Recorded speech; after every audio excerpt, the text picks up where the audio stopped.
At the dawn of the 6th century, Ireland was a beautiful land of peace and harmony. Located on the western periphery of Europe and surrounded by the sea, Ireland was naturally isolated. Its life and culture were in stark contrast to the balance of Europe.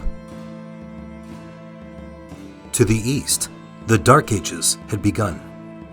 European civilization was vanishing under an onslaught of invading pagan Germanic tribes.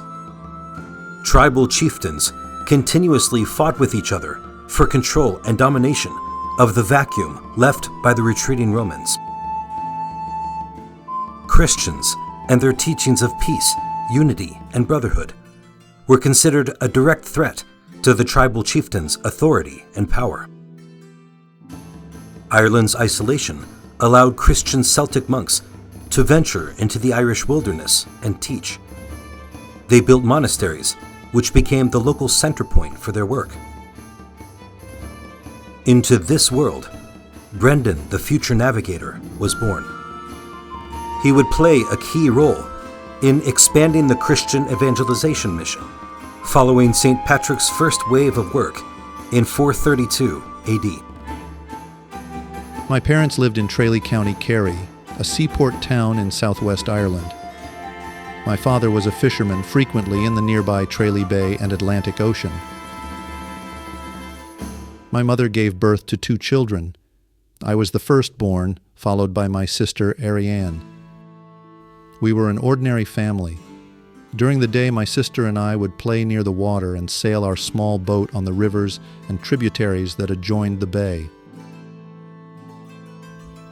From a very young age, I dreamed of ocean voyages. I loved the harbor, the boats, and especially the sailor stories.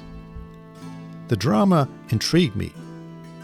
They spoke of exciting adventures, wild sea creatures, and faraway lands, but also of perilous storms, freezing temperatures, starvation, and even death.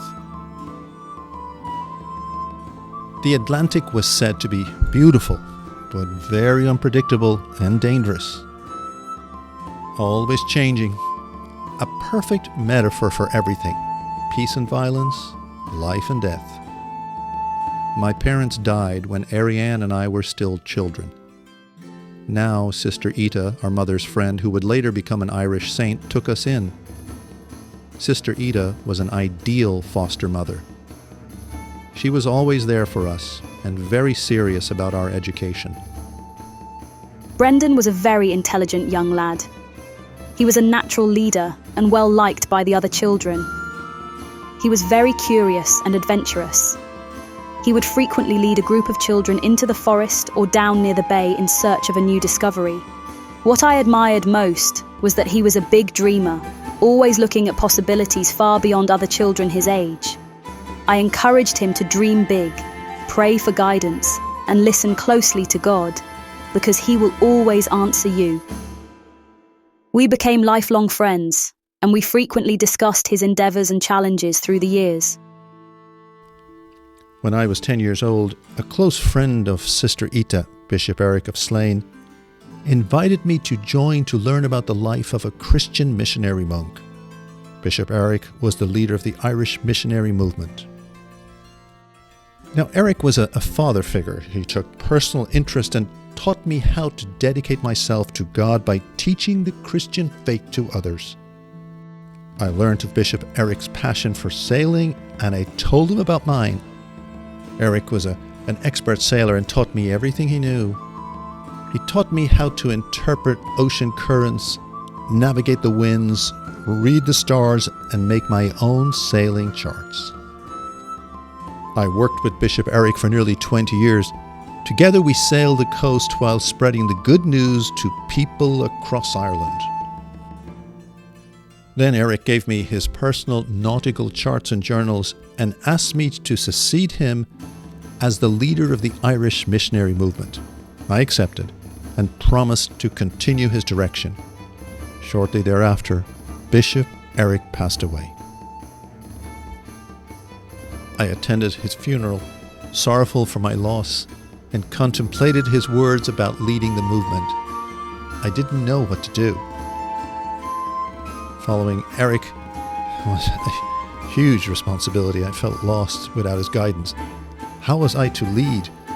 Where should I go? In my despair, I consulted with Sister Ita, who again shared these important words. Dream big, pray for guidance, and listen closely to God. He will always answer you. Always faithful, God did answer. While in my studies, St. Augustine came to my rescue through his writings and words that would direct me in the missionary movement for the rest of my days. He said, "The last days are upon us, as God's words will soon be preached to all the world, when even the islands of the sea are full of Christians, servants of God."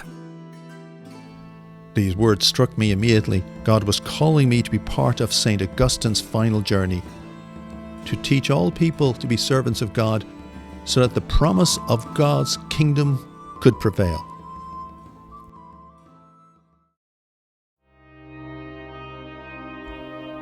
I recruited other monks that were skilled in essential qualities, sailing, building, teaching, to join me in the mission. When we were finally prepared, I went to visit Sister Ita and Aaron, now a nun in Ita's order. We prayed together, asking the Holy Spirit to guide each of us in our work, and said a tearful goodbye. Then we left Tralee Bay, sailing along the Ireland coast to begin our mission. The Irish monks built clusters of clachan huts in the wilderness that became their monasteries. These were centers for teaching, prayer, and community gathering.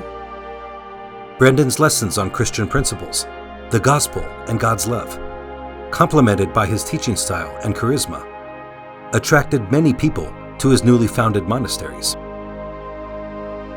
Under Brendan's leadership, the missionary movement spread rapidly in the peace and harmony of his native country.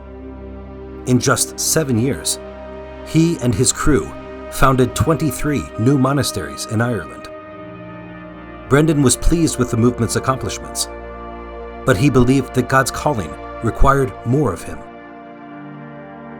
And he knew that beyond Ireland to the east, there were many more people to teach.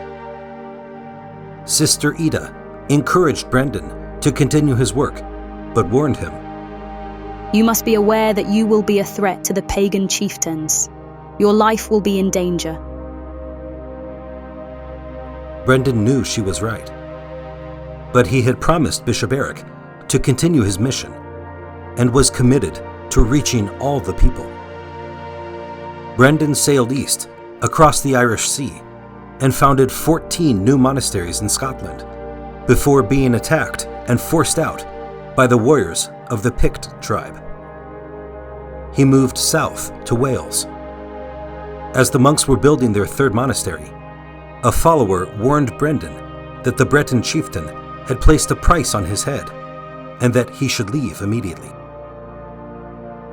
Brendan remained driven by his promise to Bishop Eric and dedicated to finding more people to teach. He sailed further east across the English Channel to Brittany, modern-day France.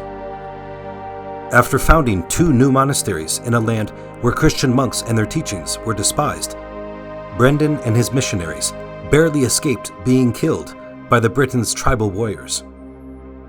Despite building 43 monasteries on this mission, Brendan was discouraged. Had he failed at the hands of the warring tribes? For the time being, he decided to return home to the safety of Ireland. Brendan was welcomed home as a brave and respected leader of the Christian missionary movement. But shortly after his return, Brendan learned of Sister Ida's passing. Deeply saddened, he prayed that she would still guide him. I was in my 60s and still intrigued with St. Augustine's idea of teaching the people of all the islands of the Atlantic Ocean. I was confident in my sailing skills, but I was haunted by the stories I heard as a young boy. The ocean is very dangerous and unforgiving. Did God want me to risk my life to bring the gospel to uncharted islands in the sea, or continue his work in the relative safety of Ireland and Europe? Praying with Erin, I again heard Sister Ita's advice and asked God to direct me. Dream big. Pray for guidance and listen closely to God. He will always answer you. God, Sister Ita, and perhaps St. Augustine provided the inspiration I needed. The message was clear. Go west. Complete the mission. Teach all the people.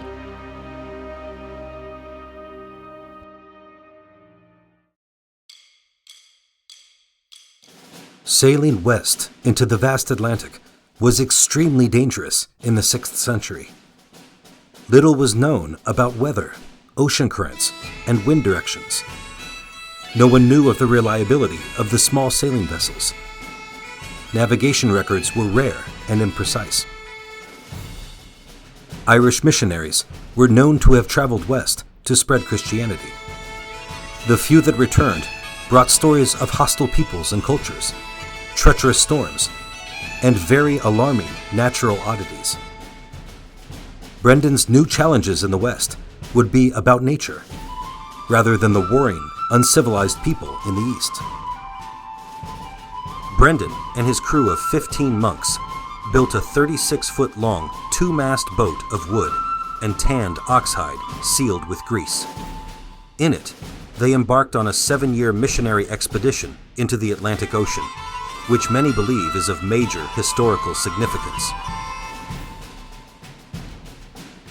We sailed from Tralee, pursuing a stepping stone route between the lands that were on the nautical charts and many that were not. We had many uncertainties, and there was no recorded precedent of our journey. Success required great faith that the Holy Spirit would help us carry out our mission. Historians have compared Brendan's nautical charts to modern-day maps to reconstruct his travel route and stops. They create a fascinating connection between unknown natural wonders and locations of the 6th century and common wildlife photography and map locations today. Brendan and his missionaries sailed over 4,500 miles and taught Christianity to peoples that were receptive, avoiding those that appeared dangerous and hostile. They eventually reached what they called the Promised Land of the Saints. Many historians believe this location is present-day Newfoundland, Canada, and then sailed south down today's U.S. coast to the Caribbean region, teaching Christianity to the indigenous peoples along the way. As evidence that Brendan's travel actually occurred, historians cite that Christopher Columbus, 900 years later, used Brendan's maps to plan and justify his search for the New World to Queen Isabella of Spain.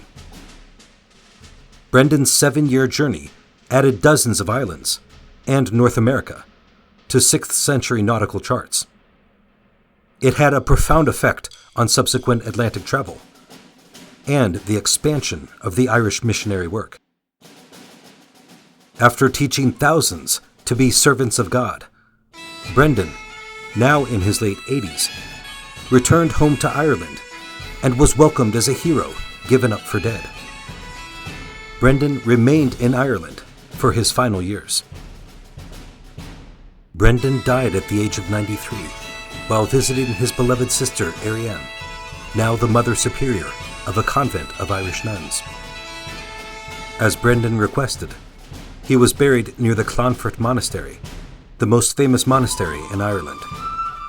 His marker is near Clonfert in County Kerry and can be seen today. St. Brendan the Navigator was a towering figure of the 6th century. Following the values, lessons, and inspiration of 2 future Irish saints, Sister Ita and Bishop Eric, Brendan changed the course of history. In the midst of oppression by brutal pagan Germanic tribes, he inspired over 3,000 Irish monks to join the missionary movement and led tens of thousands to form connected Christian communities in Ireland, Scotland, Wales, and Brittany, not to mention countless disconnected Atlantic islands. Brendan was also the catalyst for a new era in exploration and discovery of the Western Atlantic that culminated with Christopher Columbus's voyage to the New World. Brendan's presence and inspiration remain today, in Ireland, in the Church, throughout the world, and in the parish of St. Brendan the Navigator. St. Brendan and his legacy invite you to go into the world and remember to pray and listen closely to God, for He will always answer you.